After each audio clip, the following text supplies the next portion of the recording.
screen at the moment. They've got quite a lot of detail in them, but we will record it. We will make those things available to you, so please don't worry if you need to look at again at a later stage at some of the more detailed slides. That's exactly why we've done it. Hope that this evening can be as informative as possible and that you find it really reassuring. Great to have nearly 120 people already on. That's brilliant, and we hope it's reassuring for you whether you're year 11 or year 13.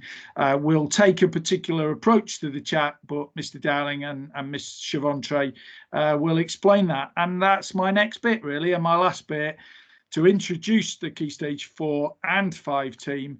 Mr. Dowling is here to talk through GCSE, and Mrs. Chavontre, who's head of sixth form, to talk through A-level. I hope it's really helpful. Thank you for coming. Good evening, everyone. Lovely to have you all here.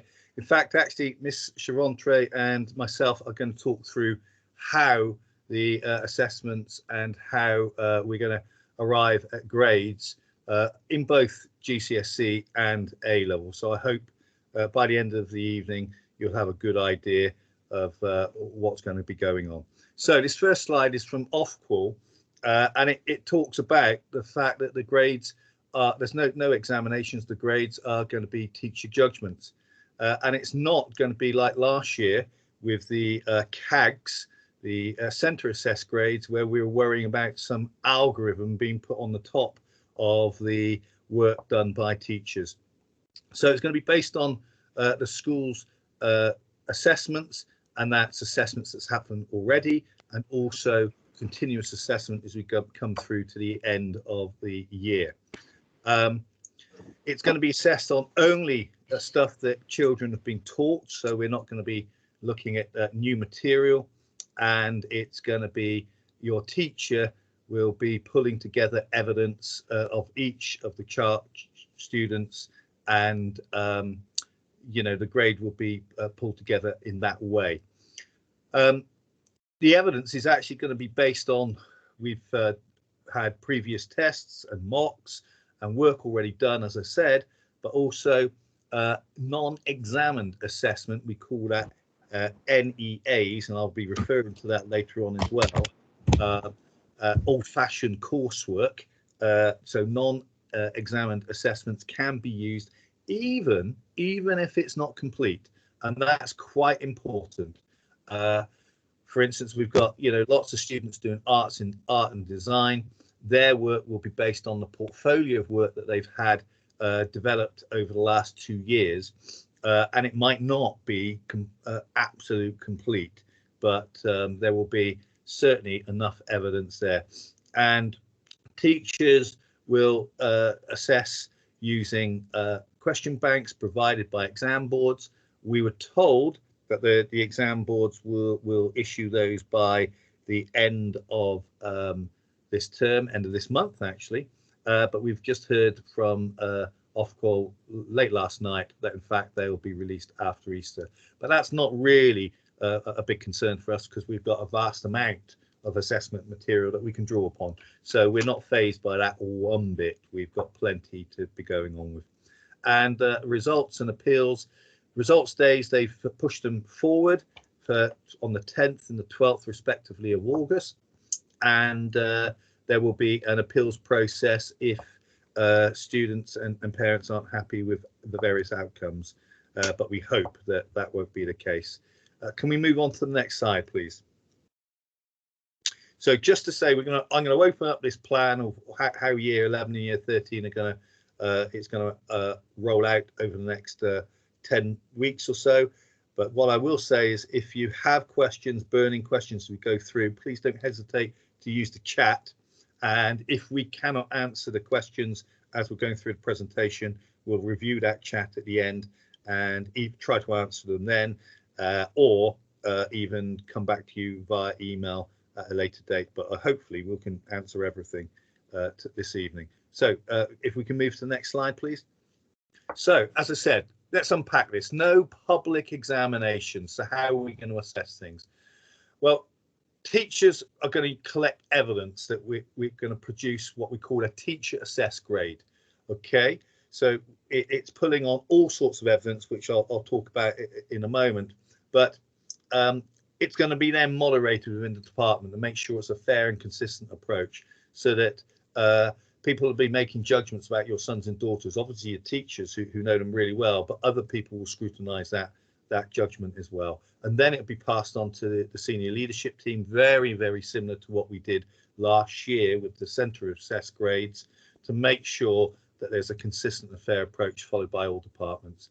And the key date is the 18th of June. We have to send all that information off to the board. Next slide, please. So what will this actually look at our school? Teachers will pull together a holistic judgment made on the performance of each child using a range of evidence. And some of it will be formal assessments and some slightly less formal, so some informal opportunities to demonstrate good work. Evidence will include a collection of all types of evidence, not just end of unit tests, but in-class assessments, practice papers, coursework, as I said, the NEA, the non-examined assessments. So in some subjects, it might even be essays, homeworks, practical work. So, you know, pulling an array of information together so that teachers are able to give their best professional and honest judgment based on the data that we've managed to pull together for each student. And that might be slightly different for some students, because we're completely aware that some of our young people have been out for chunks of time because of isolation, because of illness, and because of, you know, all the aspects that COVID has thrown up. So we accept all of that. We understand that. I think that the really important thing is that we want to try and get evidence that shows each and every student at the top of their game, and therefore gives a teacher assessment grade that is really fair and really represents all the hard work that they've done. And that is so important. So let's look at the next slide to see what that plan really looks like over the coming weeks. Well, we were back on the 8th. We had 2 normal weeks of lessons. Well, I say normal, but actually what we were doing already was revising a small body of knowledge so that students can then start doing some in-class assessments, which I will unpack in a short while. So the in-class assessments, the first tranche of that will happen next week from the 22nd through to the end of term. And children have already been sent last week the revision lists, and you all received on Friday a timetable of what that was going to look like in year 13 and in year 11. Then we've got a 2-week Easter break where we hope that our young people will work very hard on their next issue revision lists. So for the second window of in-class assessments, that will happen 2 weeks after we come back. So that assessment window is slightly longer. We've got 3 weeks to spread things out, to give opportunities for teachers to do lots more revision and support as they do their bespoke tests. And we'll talk about those individual in-class assessments in a minute. Then we're going to have a week where the week just before the 28th, when we close for half term, where we call it subject finishing week, opportunities just to pull on, pulling together bits more evidence, NEA work that needs to be finished, coursework that needs to be closed off. Now, one caveat, I'm saying the 28th is a date where we're hoping that, you know, it's half term and it you know, the official sort of learning and assessment is done, but we are asking that, following government guidance, that the next 2 weeks no youngster books a holiday. Oh, if only they can have a holiday, but let's assume that there are holidays at that stage. No holiday, no booking of a holiday up until the 18th, just in case we need to bring a youngster in to just get an extra bit of evidence, close a gap somewhere, so that we can support their best possible grade. So that's really quite important. So let's go on to the next slide and ask, what are in-class assessments? Well, first and foremost, they are focused on specific parts of the test. We keep it small. We're doing 40 minutes short assessments that enable students to hopefully demonstrate their skills and the learning that they've done on precise aspects of that subject. If you're going to assess on a huge amount of content, then that's going to overload young people, and we don't want that to happen. We want them to shine. We want them to really show their best. So we've given really specific revision lists in each subject so that they focus in on that, and within those 40 minutes that they really do give a good account for themselves. We've taken into account access arrangements for, there are some students, if they were doing a full GCSE suite, are entitled to extra time of 25%. We factored that in. Also, some students are allowed to use a laptop or readers and to have breaks. And so we've factored all of that in for there are a small number of young people that need extra support with access arrangements, and we've got all that sorted out. But as I said, these little chunks of assessments are really to give a snapshot to help us absolutely get each and every child the best possible grade that they deserve. And it is important that they work really, really hard, because every single day now until the finishing line can really count and really make a difference. So before Easter, we are going to release our second set of revision lists for them to take away at Easter, so that they can start the preparatory work. So 2 weeks of Easter, 2 weeks in class revision, and then the 3-week window, so that they can really, really get to grips with the topic lists in each of those subjects. Also, at that stage, I hope after Easter, we'll have the exam board. They'll be publishing some new assessment material and standardization material to support this process. And we may draw on some of that as well to help with the in-class assessments. But we're going to see what the material looks like first. We haven't got to use it, by the way. So we'll see what it looks like. We're really confident in the sorts of materials that we were already using, as I said earlier. So you just to remind you what a revision list looks like. You've had every one of the students have already had these sent over. We've got a key stage 5 one there and a key stage 4 one. And I promise you, this is all recorded, so you can scrutinize this later. But trust me, you go to show my homework, or go ask your sons and daughters to look on Teams with you in their files section within Teams, and all of this data will be there already.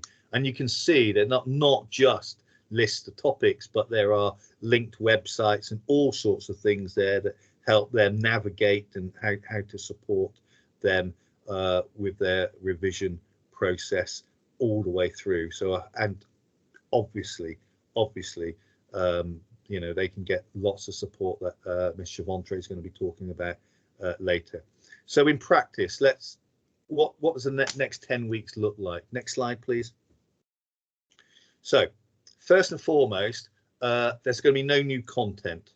Courses, certainly at GCSE, most courses were closed off by Feb half term, but whatever happens, there's going to be no new learning. Lots of revisiting for sure. So revision, revisiting.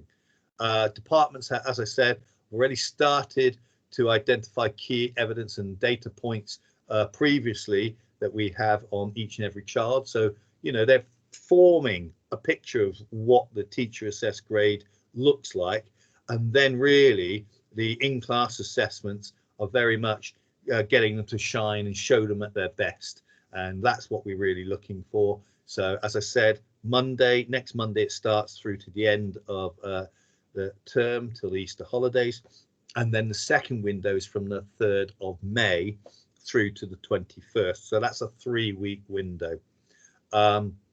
During the in-class assessment 1 window, we're changing the Year 11 break and lunch period.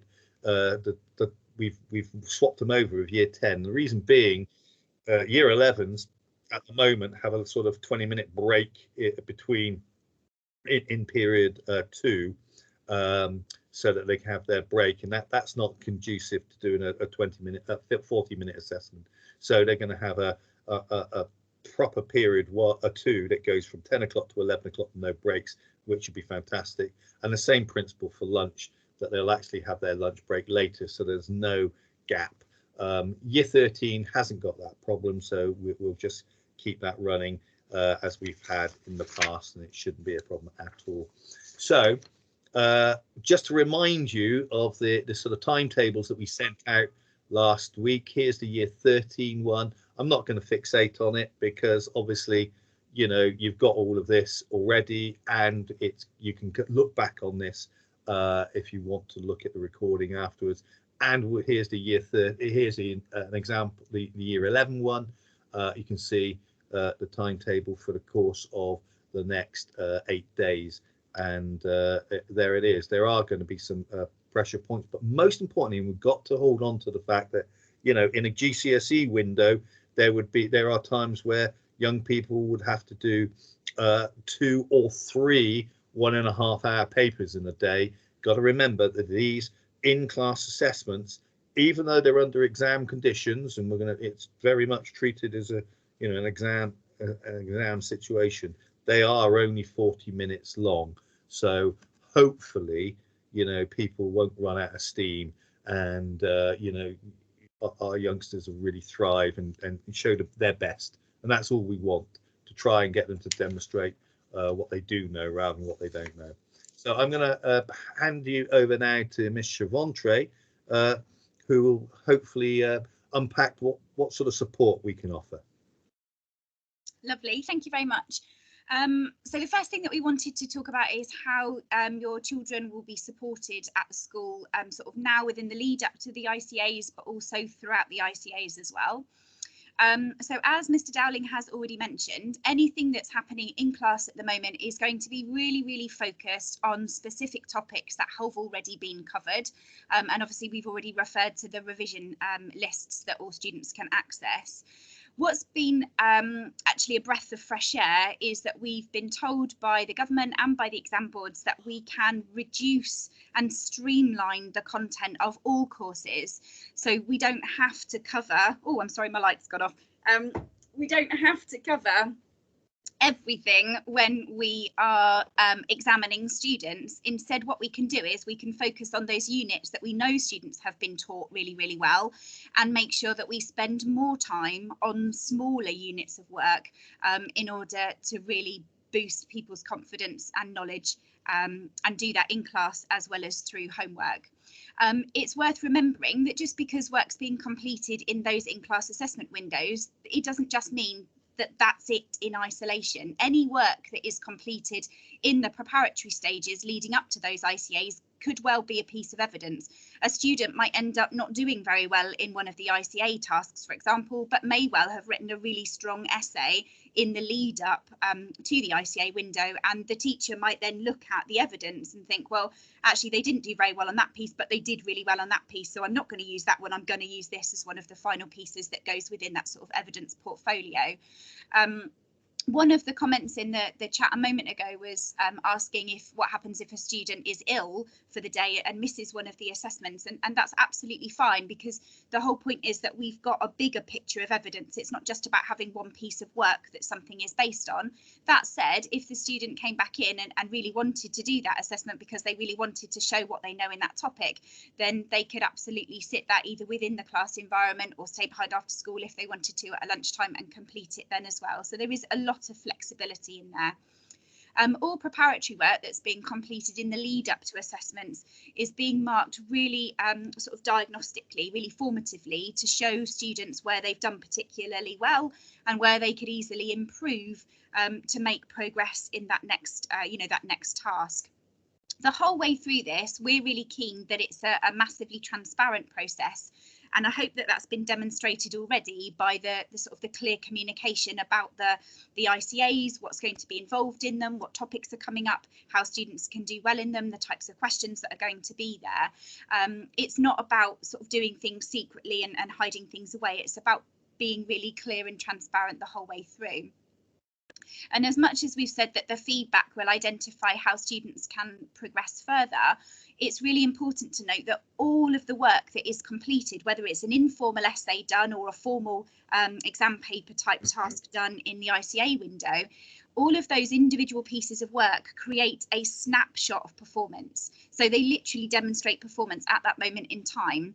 It's not, therefore, demonstrative of the grade that will be achieved for the whole of the course, but just one part. So quite often a student might get an essay or a piece of work back and says, well, you've done really, really well. You've got a grade 7 or you've got a grade B on this piece of work. But remember, that's on that piece of work. That's not necessarily a grade 7 or a B for the whole course, but that definitely can go towards the evidence profile that we've got for you.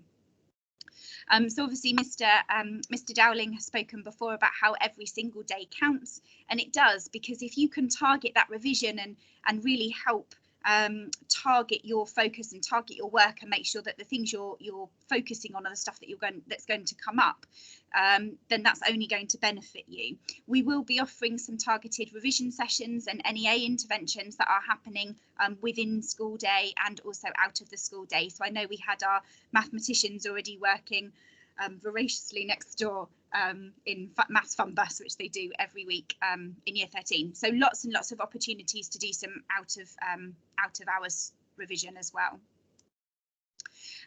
In terms of what students should be doing to prepare, obviously we've already talked about the revision lists, we've already talked about practice questions. It's really important that they keep that dialogue open with their teachers. If they're feeling particularly stressed or anxious about a particular area of the course, it's important that they seek advice, because the teacher will be able to calm them down and reassure them and point them in the right direction of where they need to go. We've done a lot of work as a school at promoting GCSE Pod, and I know many of you attended the parental webinar about how it can support students in class, which was fantastic. As suggested by the name, it's primarily for Year 11 and our GCSE resit students, but there will also be other similar resources signposted by teachers for A-level resources as well. It's worth remembering that the Year 11 students who are option light and our Year 13 students have got some non-contact periods on their timetable. So unfortunately, there's not really time anymore to sit lounging around in the common room playing whatever games it is on phones. It's about getting those revision materials out and focusing in the library perhaps, and doing a little bit more revision in the lead up to these ICA windows. It really is only 10 weeks. It's not very long at all. It's important that obviously you are equipped. Some more information on how you can do that in a moment. Good attendance and punctuality, I think, comes without saying. There are various statistics about how many days missed equate to how many drops in levels and things like that. Obviously, attendance and punctuality really, really important. Okay. So in terms of how you can support your children at home, Easter holidays, regardless of what year, always ends up being quite a revision-rich holiday in Year 11 and Year 13 households. And I think that momentum should definitely still continue this year, even though we're in the tag process. One of the things that you can do to support your child, and we will be helping with this in school as well, but is creating a revision timetable. And it's really important that within that revision timetable, you factor in time for revision, time for NEA work if you've still got outstanding NEA work, but also some downtime as well. What we don't want to happen is that students end up burning out over the Easter holidays and then come back and don't perform at their best. And definitely we've seen you know, with students already returning, that there are some students who just need a little bit of encouragement, that they need to look after themselves during this time as well as their studies as well. So helping them with a revision timetable would be a really good idea. The other thing that we would like to do is to encourage an open dialogue, so that then you can have really clear conversations about the feedback that students, that your children have been receiving, how they can make progress, and just sort of help with maintaining that motivation at home as well. A good sleep pattern goes without saying.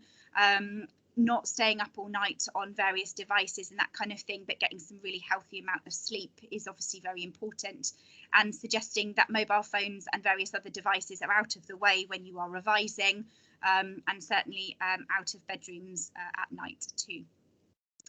Something that I think is really important is this positive mental attitude. It might sound a little bit cheesy, but even if you know that you haven't focused as much as you perhaps should have done during lockdown, or you didn't complete as many tasks as you should have done, it's not too late to turn that round. You've got 10 weeks to show us what you can do, to provide us with some evidence of what you are capable of. So if you know you perhaps didn't do that so much earlier in the year, then now is your chance. You absolutely shouldn't see this as a point at which you're going to give up. It should be quite the opposite, because you've got 10 weeks to shine, essentially. So this just goes back to being equipped. Our resources department have put together some packs that would be useful for students, and you can purchase these online through parent mail. Do be a little bit organised about that. It can take a couple of days to receive your items because of sort of COVID regulations and things like that, making sure that not too many people congregate around resources. So these will need to be paid for online and then given to your form tutor, who will pass them on to you in form time. Okay. Now we are hoping that the rigour and quality assurance that we are applying to this process will mean that you feel the grades that you've been awarded at the end are absolutely demonstrative of the work that you've put in and the evidence that we've got. So we hope that there won't need to be any appeals at the end of this, but there may well be. And you, of course, have the right to appeal your grade. The stages that you need to go through, there's 2 stages. The first stage is that you have to contact the centre, so that's contact your school, and we've got a dedicated email address set up for exams@littleheath.org.uk, and that's for us to check whether or not there's been an administrative or a procedural error, in which case it goes down one route. And if that's not the case, or you're not happy with the outcome, then the second appeal goes directly to the exam boards, and the exam board will then investigate whether they think the student's grade has been determined with integrity and is fair.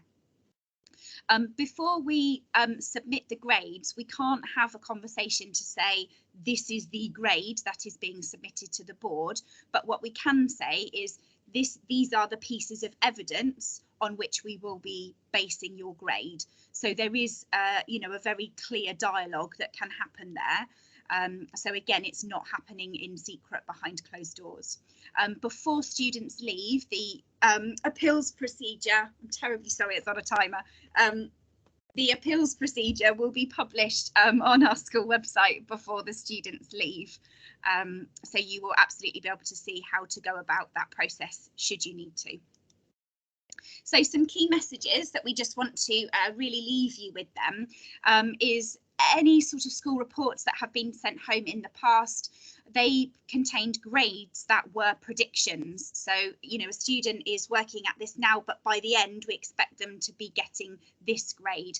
That's a slight change from what we're being asked to do now, because now we're being asked to report attainment, which is about collecting the evidence. Now, we're really strong with regards to our predictions at Little Heath, and what we are hoping that we'll find, and we absolutely believe this is the case, is that the predictions were based on a trajectory of where the students were heading, and really this period now is about getting that evidence to justify and support that those predictions were in the correct place. But obviously that may well mean that there is a slight discrepancy between some of the data that was sent home and in terms of the level that students are working at now, which is why it's really important that we provide every opportunity for a student to show what they can do and to show them at their best. That portfolio of evidence that we're going to create really is best evidence across the board to determine a grade that reflects the totality of performance. So not what they got in one piece of work, but what they've got over a portfolio. Any work that is being completed from now on that will be used as a piece of evidence has to be retained by the teacher for quality assurance and standardisation processes. So students must not take their tag evidence home as part of this. However, what we are going to do is that if students receive sort of photocopies of their work to take home with their feedback on, that's absolutely fine. Or some students might choose to take a photograph of the comments that's on the work so that they've got that and that can help them work on it there. So as we said, we're hoping that it's a fair, transparent and, as you can see, quite a rigorous process that will reflect the best outcomes for students. We've already started revising. We started revising when we came back straight on 8th of March. And to be perfectly honest with you, because the students engaged so well with the remote learning, we're not really in a position where we are behind in courses and having to play catch up. In lots of cases, we actually felt that we managed to get through quite a lot of content online and that students were able to maintain the pattern and if not push forward in some areas where they sort of theoretical areas of courses that they wouldn't have necessarily been able to do at such speed were they in school. So we're in quite a strong position in that sense. I mentioned before that teachers can't tell the students their actual grade that's going to be submitted, but can indeed have that conversation about the portfolio of evidence. So if students have got any questions at that point, that's why it's so important to have that clear dialogue with their teachers. Okay, I think that kind of brings us to the end of information overload, and it's a chance to give you some key dates for your diary, some of which I'm sure you'll already have in there, but just drawing attention to obviously the ICA windows, the last day for year 11 and 13, but making sure that you are available just in case, and obviously the very exciting results days in August, which have been brought forward. So the 10th of August for Key Stage 5 and the 12th of August for GCSE Results Day. Okay, that brings me to the end of my section. We have quite a lot of questions in our chat window, so I think we're going to start to make our way through those. Mr. Dowling, I'm going to have a scroll through. I don't know if you've managed to identify any that you might want to take first of all. Or yeah, there was one question about trying to reduce panic. You know, it's a short window and there's going to be 6, I think the quote was 6 A-level assessments before Easter. Well, actually they're not 6 A-levels exams before Easter, because as we said, the in-class assessments are small chunks of work. So, you know, limited number of topics rather than the whole course being assessed. So, if you know, by definition, a 40-minute assessment, you're not going to be able to. We work on the principle, don't we? Well, I hope you're aware that we say a minute a mark in essence. You know, from GCSE all the way through to A level, a minute a mark. So, you know, if we think about the number of marks that you can pick up over 40 minutes, by definition, it's about 40 marks. So that's nowhere near the amount of marks that you'd pick up in an hour and a half paper, you know, 90 minute paper. Sometimes some papers at A level are 2 hours. So it's not the equivalent of doing 6 A level papers in 2 weeks. That's not the case. Can I add to that as well, Mr. Dowling? Sure. I went on a similar information evening. This is just for parents generally, really, at both key stages.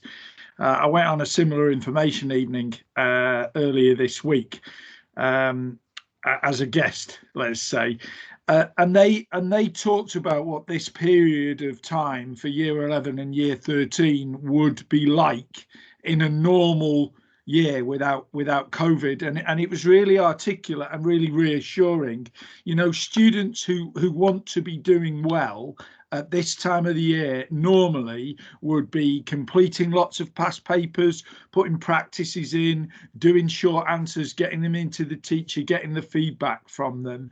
We've almost tried to duplicate that style of approach in a little bit more of a formal way, but without them being PPEs or exam periods. And I think once you think of it like that, that really helps you to be reassured. As Mr. Dowling says, you're not preparing the whole course, you're preparing for a very short, focused assessment, which is what I tried to put on the chat. But I think that idea of it being very similar to the final run-in to GCSEs and A-levels in a regular year is a useful analogy. One of the questions that we've got on the chat is with regards to the work that's retained as part of the tag process, and will it be returned to students? How about if I put it on Sorry. Okay, so anyway, that question with regards to the work being returned to students, we're only required to keep the work that's being produced from now. So any work that has already been produced, obviously students have probably already got in their folders, hopefully neatly filed away into the correct section, and anything that is created from now on will be retained. We will have to retain that, I would imagine, after the awarding process has happened, in case there are appeals. Because if there are any appeals, then obviously the exam boards will come to us and want to see the evidence on which the grade is based on. So we would need to be able to have that to hand back to the exam board to sort of justify the grade that's been given. I assume, therefore, at some point in the future, yes, we could absolutely return it, but we wouldn't be able to do that until the appeals window had closed. So I hope that answers that question. Are there any other questions that we haven't addressed in the chat window? And I think just while we're waiting for Siobhan Trade to see if there's any other questions coming in, please don't think that this is your last chance saloon. You know, I've been to many presentations over the years for my daughters, and you know, sometimes I get sort of a blank, and then I go away and reflect and look at this, maybe the few notes that I've written and etc. And then I have a question that I'd like to ask. And the important thing is, you know, we're open and transparent. If you have questions after you've maybe reviewed this PowerPoint, or you've had a chat with your sons and daughters and there's something niggling away, then email us, email their teachers. Let's keep this dialogue going. You know, we're not expecting necessarily all questions to be asked tonight and then answered. You know, this is a process. We've got plenty of time to answer these questions if they crop up later on over the next few days and weeks. Okay, so just a couple more. So one question with regards to if the ICAs are taken in a subject at different lesson times, could it lead to some students finding out questions and having an advantage? You have to remember that in a normal timetable, we normally teach students at different times, and whenever we do assessments or any sort of tasks, there is always that. So there is always the chance that students can talk to each other. And in the way that Mr. Ramson said that these ICAs are no different to any other normal preparation that is happening, it's just the fact that they're being done in a slightly more formalised window. So theoretically, yes, that could happen, but it could happen on a day-to-day basis when a student is doing an end of unit topic test as well. And I wouldn't, I would strongly say that these ICAs are no more important than an end of topic test that's been done previously as well. So I hope that answers the question there. With regards to the question about the government announcing their assessments, they mentioned that students could use some extra support materials, and an example there would be, oh dear, an example about being able to reference Macbeth during a literature test. Yes, theoretically, that's something that could have been put into practice. Although what I will say with part of the problem that creates is that with a 40-minute assessment, and I'm talking as an English teacher, within a 40-minute assessment, if a student is sat with a copy of Macbeth in front of them and an essay question to write, there is a danger that a student will spend 20 minutes leafing through the copy of Macbeth to try to find the appropriate quotation that they want to write about, and then realise that half the time has disappeared. The Macbeth question, I know that was an example, but it's one referenced in your question. The Macbeth literature test, and indeed the other literature tests for English literature, have been modified so that there is an extract for all questions. So therefore it negates the need for having the entire text in there and makes it a more focused and precise, a more precise and focused question there. But absolutely, in other subjects, I'm sure that part of the support material is telling students what's coming up in the test. For example, you wouldn't get that normally if you were sitting an exam at the end of the year. So I hope that answers that one. With regards to artwork, then yes, absolutely. Again, it would need to be after the appeals process, but yes, you could definitely be able to take that back as well.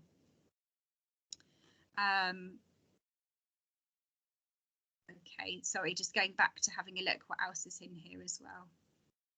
I've answered the one about emotional well-being, Mrs. Chavontre, as best as I can in the text. As I think somebody else did, Mr. Jessup did as well. So you've got two responses to that. I think there's a couple of specific ones about the ICAs and the prep for the ICAs, I think.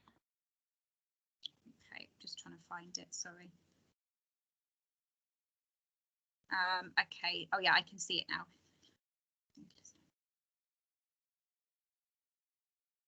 Yes, absolutely. So this is the question about preparing students. So completing an exam question on a particular theme in a text. Teachers will spend a lesson prior to that in-class assessment going through the theme in more depth. Is that the same for our in-class assessments too? Yeah. Yes, absolutely.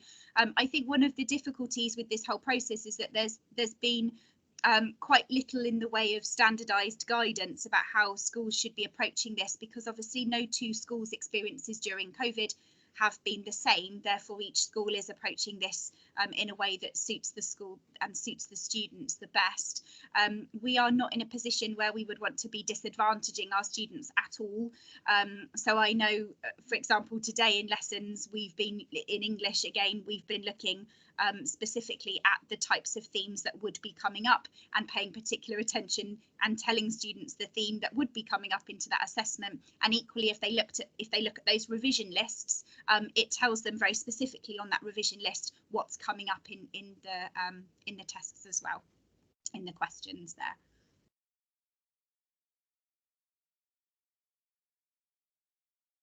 There was a question about if we're doing these short tests that maybe everyone's going to shine and there'll be less opportunity to differentiate the top grades. Got to bear in mind that we also have quite a clear picture of students' progress and what their expectation is, what our expectation is of certain students, and so there will be some students who have already demonstrated that they're working at the highest level, and this in-class assessment is almost just rubber stamping that. So so be it. If there are more top grades awarded, so be it. We're not looking for huge grade inflation, but on occasions there might be situations where young people shine very, very brightly over the course of the next 10 weeks, and it's important that we recognise that. Yeah, absolutely.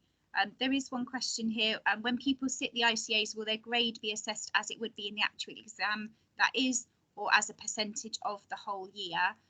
I think you're talking in terms of grade boundaries there. We are awaiting detail from exam boards with regards to standardisation materials, which will help us then have a look at that process in particular. But we are absolutely not, again, looking to disadvantage the students at all. So I think we need to wait for that material to come from the exam board to be able to lead us in terms of saying how we're doing that. But of course, looking at historical boundaries, but then recognising that we're not in June, we're doing these in March now is really important.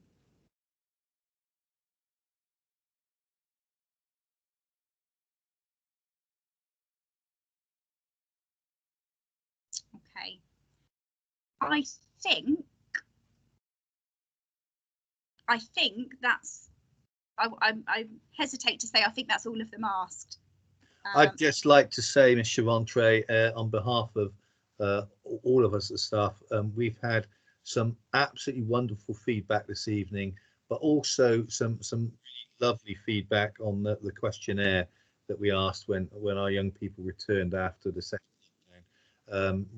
Huge positivity and real gratitude for the hard work of staff trying to do the best by students. I would just like to say on behalf of staff, a huge thank you to parents who have kept your kids ticking away and doing their very best in incredibly difficult circumstances. It has been so hard for everyone, and I think as a whole community we should feel very proud that we're doing our very best. Mums and dads across the board have been fantastic, so thank you for all your hard work, and we'll keep on keeping on with them over the next 10 weeks and get to the end with lots of smiles on results day. Thank you very much.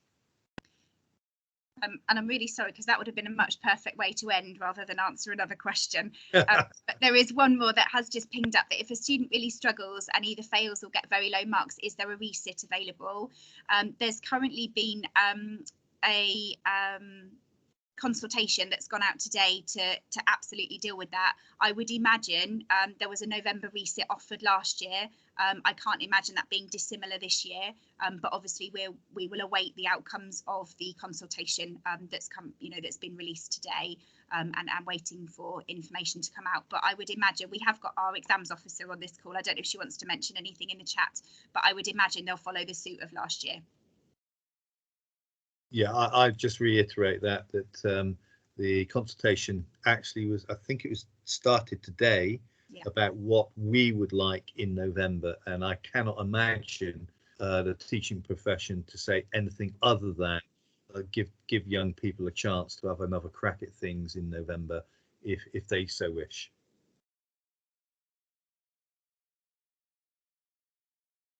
Lovely. Well, I think that brings us to the end. Okay, excellent.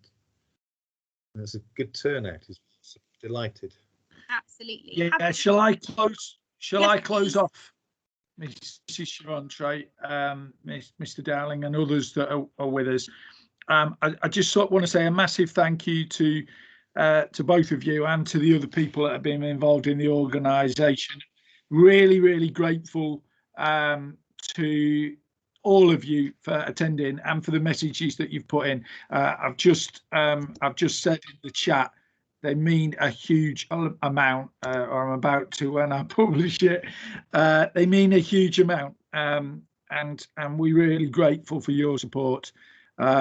Give the next 10 weeks, year 11, year 13, give them yourselves the best shot to succeed, because actually you've got an opportunity in quite a tight period of time to show your best. And I really want to celebrate that in the summer with you. So give it a really good crack. Thank you ever so much. Have a good rest of the evening. Thank you. Thank you, everyone. Bye-bye.